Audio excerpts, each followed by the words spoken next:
Assalamualaikum warahmatullahi wabarakatuh. Perkenalkan, nama saya Abdul Hakim dengan NIM 2304252. Saya di sini akan mempresentasikan PPT Sumber Hukum Administrasi Negara, sumber-sumber hukum administrasi negara di Indonesia. Sumber hukum administrasi negara di Indonesia meliputi berbagai jenis aturan dan pedoman yang secara bersama-sama membentuk dasar hukum bagi penyelenggaraan pemerintahan dan tindakan administratif. Yang pertama, konstitusi. Undang-Undang Dasar 1945 merupakan sumber hukum tertinggi, menjabarkan prinsip-prinsip dasar dan struktur pemerintahan. 2. Perundang-undangan. Berbagai undang-undang, peraturan pemerintah, dan peraturan presiden yang mengatur berbagai aspek administrasi. Yang ketiga, peraturan menteri, peraturan gubernur, dan peraturan daerah yang mengatur pelaksanaan undang-undang di tingkat pelaksana. Yang keempat, jurisprudensi.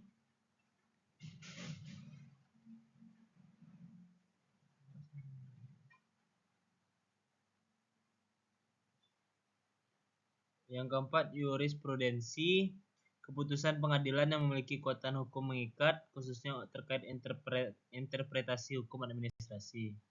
Selanjutnya, konstitusi sebagai sumber hukum administrasi.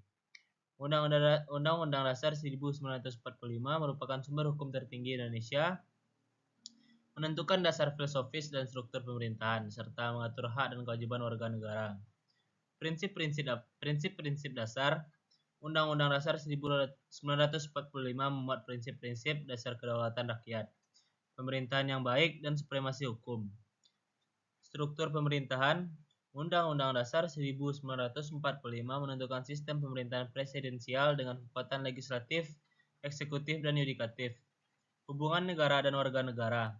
Undang-Undang Dasar 1945 mengatur hak dan kewajiban warga negara serta mekanisme penyelesaian sengketa antara negara dan warga negara. Selanjutnya, perundang-undangan sebagai sumber hukum administrasi. Perundang-undangan merupakan aturan yang dibuat oleh lembaga legislatif atau pemerintahan yang memiliki kekuatan hukum mengikat dan berlaku umum. Perundang-undangan merupakan yang dibuat oleh jenis perundang-undangan. Contoh, Undang-Undang Nomor 25 Tahun 2009 tentang Pelayanan Publik, Peraturan Pemerintahan Nomor 80 Tahun 2012 tentang Peraturan Pelaksanaan Undang-Undang Nomor 25 Tahun 2009 tentang Pelayanan Publik, Peraturan Presiden Nomor 81 Tahun 2010 tentang Grand Design Reformasi Birokrasi 2010 sampai 2025. Selanjutnya, peraturan sebagai sumber hukum administrasi. Yang pertama, peraturan menteri. Dibuat oleh menteri untuk mengatur pelaksanaan undang-undang di bidang tertentu. Yang kedua, peraturan gubernur. Dibuat oleh gubernur untuk mengatur pelaksanaan undang-undang di tingkat provinsi.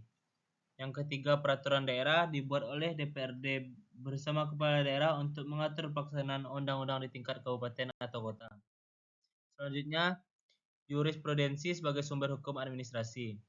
Jurisprudensi merupakan kumpulan keputusan pengadilan yang memiliki kekuatan hukum mengikat dan dapat menjadi dasar bagi pengambilan keputusan di masa mendatang. Putusan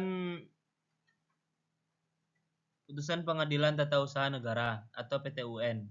Keputusan PT-UN yang bersifat final dan mengikat bagi semua pihak dalam sengketa administrasi. Keputusan Mahkamah Agung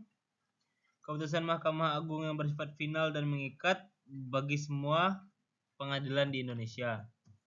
Selanjutnya, hukum adat sebagai sumber hukum administrasi. Hukum adat merupakan aturan tidak tertulis yang diwariskan turun-temurun di masyarakat adat yang memiliki kekuatan hukum mengikat dalam kehidupan sosial masyarakat. Adat istiadat, tradisi dan kebiasaan yang mengatur kehidupan sosial dan budaya di masyarakat adat. Yang kedua, hukum adat formal, aturan hukum adat yang telah disusun secara tertulis dan diakui secara resmi oleh negara. Yang ketiga, lembaga adat yang memiliki kewenangan untuk menyelesaikan sengketa dan menjalankan hukum adat. Selanjutnya, kesimpulan dan penutup sistem hukum administrasi negara di Indonesia. merupakan sistem hukum yang kompleks, berakar pada berbagai sumber hukum yang saling melengkapi dan menjadi dasar bagi penyelenggaraan pemerintahan dan tindakan administratif. Sekian dari presentasi saya. Saya Abdul Hakim, dengan segala kekurangan, kalau misalnya ada kekurangan saya minta maaf. Assalamualaikum warahmatullahi wabarakatuh.